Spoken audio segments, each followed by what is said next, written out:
अस्सलाम वालेकुम students, second year chemistry chapter number 3 हमने स्टार्ट किया हुआ था, group 3 A and 4th element. और उसमें हम जो चैप्टर का फर्स्ट पोर्शन है वो हमने स्टार्ट किया हुआ था ग्रुप 3 ए एलिमेंट्स। और उसमें लास्ट टाइम हमने पढ़ा था रिएक्शंस ऑफ एलुमिनियम। एलुमिनियम आपको पता है कि ग्रुप 3 ए का जो सेकेंड एलिमेंट है वो एलुमिनियम है। तो एलुमिनियम के हमने रिएक्शंस पढ़े थे, आज हमने एलुमिनियम के यूजेस पढ़ने हैं। अब एलुमिनियम जो है वो बहुत ही इंपॉर्टेंट एलिमेंट है। तो एलुमिनियम को सबसे पहले डिस्कवर किया था हैंस ऑरस्टेड इन 1825 में हैंस ऑरस्टेड ने एलुमिनियम को डिस्कवर किया था। और आपको पता है कि एलुमिनियम जो है वो बहुत इंपॉर्टेंट एलिमेंट है। क्योंकि ये अर्थ क्रस्ट का थर्ड मोस्ट अबंडेंट एलिमेंट है और ये हमारी अर्थ क्रस्ट का तकरीबन 8% बनाता है, ठीक है। और एलुमिनियम जो है वो मेटेलिक इन नेचर होती है और क्रूयन फ्री होती है। मतलब लास्ट टाइम हमने रिएक्शंस में ये भी पढ़ा था कि जो एलुमिनियम होता है वो क्रूयन फ्री होता है, मतलब इसको क्रूयन नहीं लगती due to the formation of protective layer of Al2O3, जिसकी वजह से इसके बहुत सारे यूजेस हैं क्योंकि ये क्रूयन फ्री है। तो सबसे पहला एलुमिनियम का यूज़ है, aluminium is very lighter. Aluminium बहुत ही लाइटर एलिमेंट है, 3 times less dense then iron. Iron की निस्बत बहुत ही कम डेंसिटी है इसकी। आयरन की डेंसिटी 7.84 ग्राम पर सेंटीमीटर क्यूब और एलुमिनियम की डेंसिटी 2.7 ग्राम पर सेंटीमीटर क्यूब, जिसकी वजह से जो एलुमिनियम है वो लाइटर इन वेट है than iron and steel. But aluminium possess high tensile strength. That's why it is used in transport industries for making aircrafts, ships and cars. अब high tensile strength का क्या मतलब है कि aluminium के ऊपर जितना भी हम प्रेशर लगाएं तो एलुमिनियम उसको क्या करता है, उस प्रेशर को रेजिस्ट करता है। मतलब कि टूट फूट का शिकार नहीं होता। मतलब किसी भी चीज़ का अगर बोलेंगे उसका हाई टेंसाइल स्ट्रेंथ है, इसका मतलब कि वो प्रेशर को क्या करेगा, रेजिस्ट करेगा और टूट फूट का शिकार नहीं होगा। अब इसकी प्रॉपर्टी की वजह से एक तो लाइटर इन वेट है, दूसरा इसका हाई टेंसाइल स्ट्रेंथ है। इन दो प्रॉपर्टीज़ की वजह से एलुमिनियम को ट्रांसपोर्ट इंडस्ट्रीज़ में यूज़ किया जाता है, एयरक्राफ्ट्स बनाने के लिए, शिप्स बनाने के लिए और कार्स बनाने के लिए। अब जो कार्स और शिप्स एलुमिनियम की बनी होती हैं वो लाइटर वेट होती हैं और लाइटर वेट होने की वजह से उनकी स्पीड क्या होती है, ज़्यादा।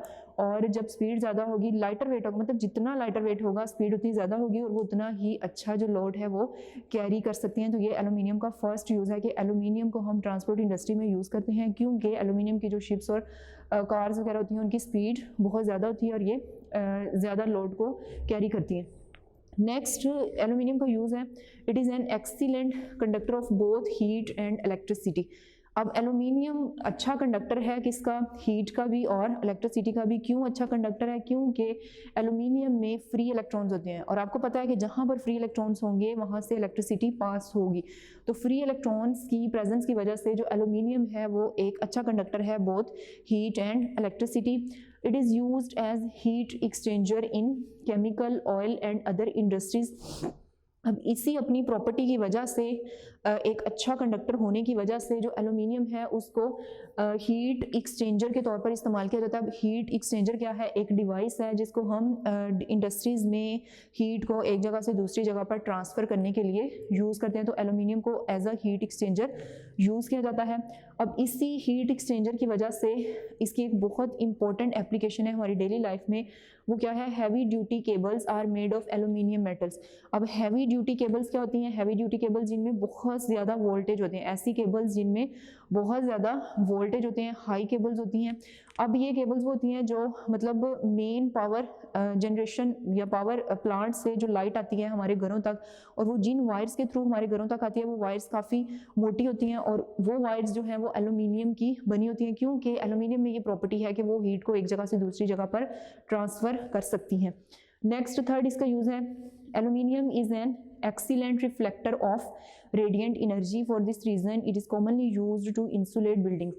अब एलुमिनियम की ये भी बहुत ही इंटरेस्टिंग एप्लीकेशन है कि इसको यूज़ किया जाता है as an reflector of radiant energy.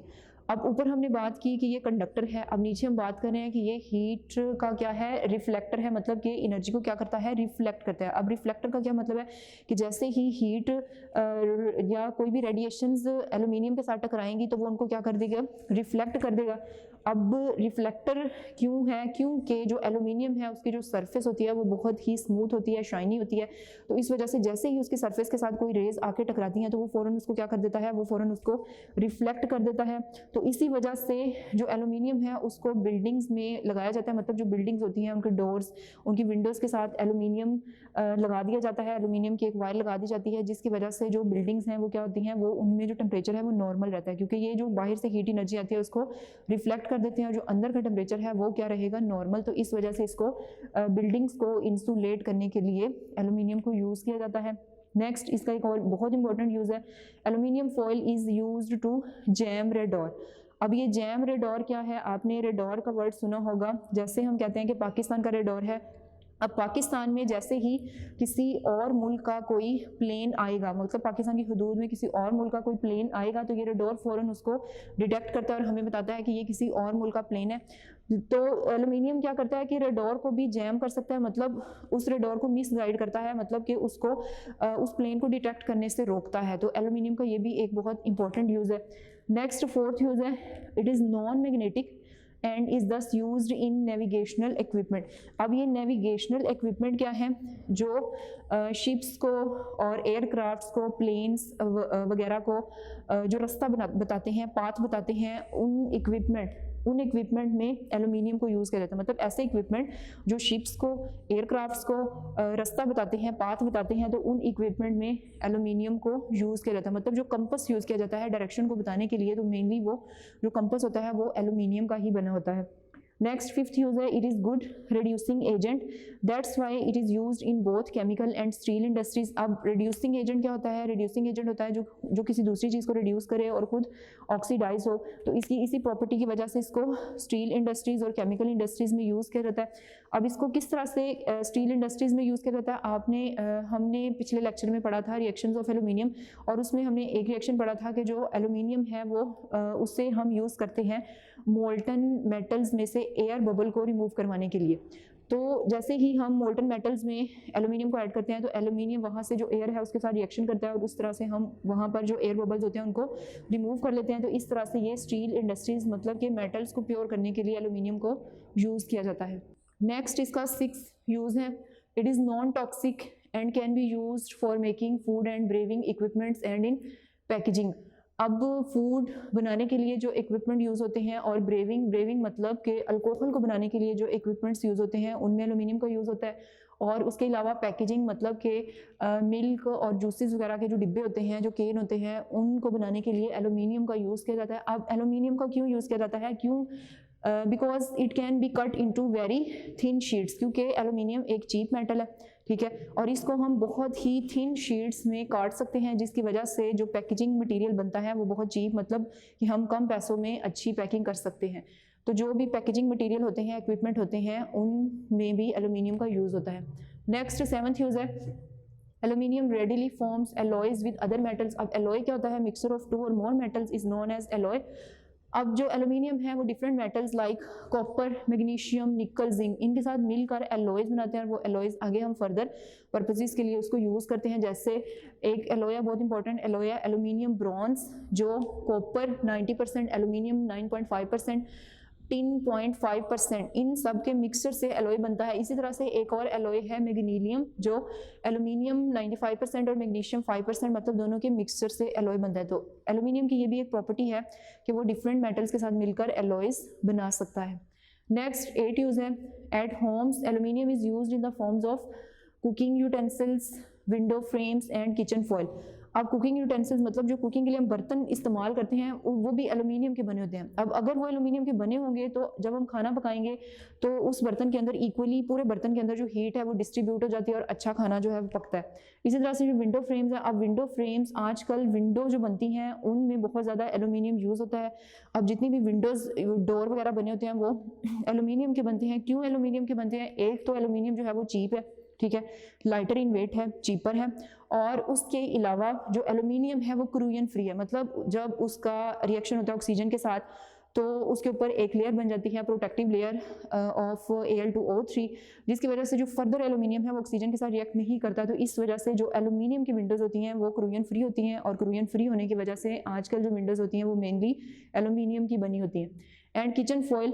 अब किचन फॉयल एक पतली फॉयल क्या होता है, एक थिन लेयर होती है एल्यूमिनियम की, ठीक है, उसको किचन में हम खाने को गर्म रखने के लिए इस्तेमाल करते हैं। मतलब कि उस फॉयल के अंदर अगर हम कोई चीज़ रखते हैं, उसको ऊपर से कवर कर देते हैं, तो वो खाना जो है आपका 2-3 घंटों के लिए गर्म रहेगा। तो इस तरह से ये घरों में cooking utensils, window frame and kitchen foil में इसको एल्यूमिनियम को यूज़ करते हैं। नेक्स्ट लास्ट यूज़ है, aluminium is used for making petrol and milk storage tanks. अब अगर आपने पेट्रोल को एक जगह से दूसरी जगह पर ट्रांसफ़र करना है, तो उसके लिए जो टैंक यूज़ किए जाते हैं वो भी किसके बने होते हैं, एल्यूमिनियम के बने होते हैं। इसी तरह से अगर आपने मिल्क को एक जगह से दूसरी जगह पर ट्रांसफ़र करना है, तो उसके लिए जो टैंक यूज़ होते हैं वो भी एल्यूमिनियम के बने होते हैं। अब वो क्यों एल्यूमिनियम के बने होते हैं, because it reflects heat and prevents them of being over heated in the sun. अब जो एल्यूमिनियम है, आपको पता है कि ये एक अच्छा रिफ्लेक्टर है। अब ये सन से जो रेडिएशंस आएंगे उनको रिफ्लेक्ट करेगा, और जिसकी वजह से जो अंदर का जो टेम्परेचर होगा वो क्या रहेगा, नॉर्मल रहेगा, और जो मिल्क और जो जूसेस वगैरह और जो ऑयल वगैरह है वो हीट अप नहीं होते। नेक्स्ट एक बहुत इंपॉर्टेंट शॉर्ट क्वेश्चन है, पेक्यूलियर बिहेवियर ऑफ कार्बन। अब हर ग्रुप का जो टॉप मेंबर होता है वो अपने बाकी जो एलिमेंट्स हैं उनसे डिफरेंट होता है, और वो पेक्यूलियर बिहेवियर शो करता है, ठीक है। पेक्यूलियर का मतलब होता है महसूस, डिफरेंट, खास बिहेवियर। तो कार्बन जो है वो ग्रुप नंबर 4A में सबसे टॉप नंबर पर आता है। इस वजह से जो कार्बन है वो पेक्यूलियर बिहेवियर शो करेगा, ठीक है। अब ये पेक्यूलियर बिहेवियर क्यों शो करता है, क्यों कि जो कार्बन है और सिलिकॉन है, कार्बन के बाद सिलिकॉन आता है, तो कार्बन और सिलिकॉन दोनों नॉन मेटल्स हैं, और बाकी जितने भी बाकी जो एलिमेंट्स हैं वो सारे क्या हैं, मेटल्स हैं। अब एक तो इसमें ये प्रॉपर्टी है डिफरेंट बाकी एलिमेंट से, कि जो कार्बन और सिलिकॉन है वो नॉन मेटल, और बाकी जो एलिमेंट्स हैं वो सारे क्या हैं, वो सारे मेटल्स हैं। और दूसरी रीज़न क्या है, carbon has a tendency to form long chains of identical atoms, और इस प्रॉपर्टी को हम बोलते हैं कैटिनेशन। मतलब कि कार्बन में ये प्रॉपर्टी होती है कि वो अपने ही कार्बन एटम्स के साथ मिलकर लॉन्ग चेन्स बनाता है, और इस प्रॉपर्टी को हम बोलते हैं कैटिनेशन। और कैटिनेशन क्या होता है, self linking property of carbon with other carbon atoms. और ये प्रॉपर्टी जो है वो सिलिकॉन में भी होती है, लेकिन जो सिलिकॉन है वो अपने सिलिकॉन एटम के साथ मिलकर जो है वो कैटिनेशन की प्रॉपर्टी शो नहीं करता, बल्कि वो ऑक्सीजन के साथ मिलकर लॉन्ग चेन्स बनाता है। अब ये सिर्फ कार्बन की ही प्रॉपर्टी है कि वो कार्बन जो है वो अपने ही कार्बन एटम के साथ मिलकर बहुत लॉन्ग चेन्स बनाता है, ठीक है। और यही जो लॉन्ग चेन्स बनती हैं ये बेसिस हैं ऑर्गेनिक केमिस्ट्री की, ठीक है। This property of catenation decreases from top to bottom, मतलब कार्बन टॉप मेंबर है, कार्बन सबसे ज्यादा कैटिनेशन की प्रॉपर्टी शो करेगा, उसके बाद जो सिलिकॉन है वो कम करेगा, और उसके बाद जैसे जैसे हम नीचे आएंगे वैसे वैसे जो कैटिनेशन की प्रॉपर्टी है वो कम होती जाएगी। मतलब कि अपने पूरे ग्रुप में सिर्फ कार्बन ऐसा एलिमेंट है जो कैटिनेशन की प्रॉपर्टी सबसे ज्यादा शो करता है। And this property forms the basis of organic chemistry, और इसी कार्बन की कैटिनेशन प्रॉपर्टी की वजह से जो है इसको ये ऑर्गेनिक केमिस्ट्री की क्या है, बेस है। मतलब यहाँ से ही सारी ऑर्गेनिक केमिस्ट्री जो है वो बनती है।